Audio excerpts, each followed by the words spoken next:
ও আলু, ও বাবা আলু। হ্যাঁ বেড়া কি হয়েছে? এত জ্বালাও কা, বলাও কা, কি হয়েছে কি কা?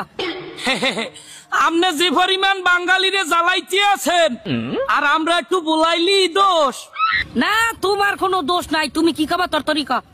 আপনি এরম আকাম করেন কায়? এবারে কি রাকাম করছি আই? মুই কি তোর বল লাগে বড় কি করছি?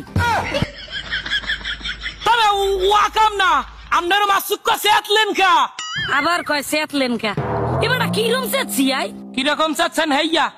না মানে এই যে 20-30 টাকা দামে গুনে আসুক লাভ দিয়ে 120 টাকায় উঠলেন, কাহিনী কি? আচ্ছা এ ডৌয়েলারের ভোগ দুনইতে মুই সেতলি তোকে সহিমা যার কেউ সহি দাওরা কে আবার সেতলে কিডা?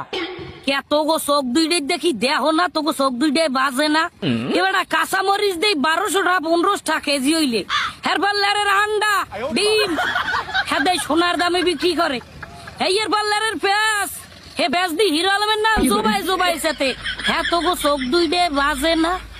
না হ্যাঁ যা কইছেন খারাপ কর নাই, তবে হে কাঁচামরিচ পেঁয়াজ হেয়ার পর রসুন এরা তো বেবাককে থামিয়ে গেছে, তা আমনে এরম চাটলেন কা? তাছাড়া আমি যতদূর জানি আমনের তো বাঙালি তরকারি হিসাবে যতটুকু সম্মান দেওয়া দরকার হ্যাঁ তো আমনের দেয়, তা আমনে বাঙালির লাগে হেমের আকাম করেন কে? এবার করি কি আমি আই? করো তো তোরাই।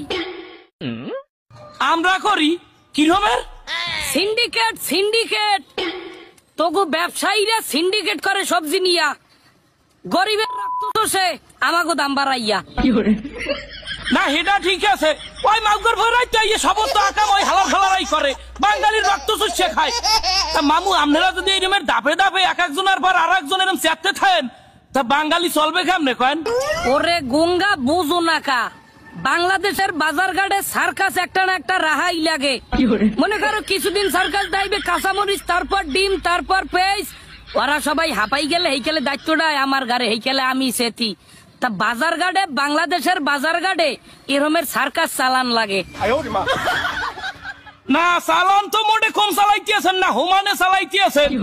এই রকমের ইন্ডিয়ার নাটক সিরিয়ালের নাহান পর্বে পর্বে যদি চালাইতে থাকেন তা বাঙালি খাইবে কি? তোরা ঘাস খাওয়ার প্র্যাকটিস কর, গরু ছাগলের নাম ঘাস পাতা বটবৃক্ষ তরুলতা খাওয়ার প্র্যাকটিস কর। কারণ বাংলাদেশের বাজার ঘাটের যে অবস্থা, দ্রব্যমূল্যের যে অবস্থা, অতি দ্রুত যদি ঘাস লতা পাতা খাওয়ার প্র্যাকটিস না করো তাইলে একদিন খাবারের অভাবে তোরা দুর্ভিক্ষে পড়বি, তোরা হুটকি হয়ে যাবি হুটকি।